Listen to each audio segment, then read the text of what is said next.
எல்லாத்தையும் தவிர்த்துட்டு ஒதுக்கி வச்சுட்டு மக்களோட சேஃப்டி மட்டும் மைண்டில் வச்சுக்கிட்டு அதுக்கான இடங்களை சூஸ் பண்ணுறது, அதுக்கான இடங்களை பார்த்து பர்மிஷன் கேட்குறது, போலீஸ் டிபார்ட்மெண்ட்டில் அதை ரிக்வெஸ்ட் பண்ணி கேட்போம்.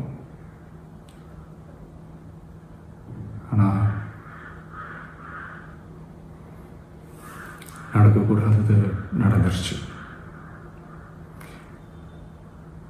ஆனால் மனுஷன் தானே, அந்த நேரத்தில் அத்தனை பேர் பாதிக்கப்பட்டு இருக்கும்போது எப்படி அந்த ஊரை விட்டுட்டு என்னால் கிளம்பி வர முடியும்?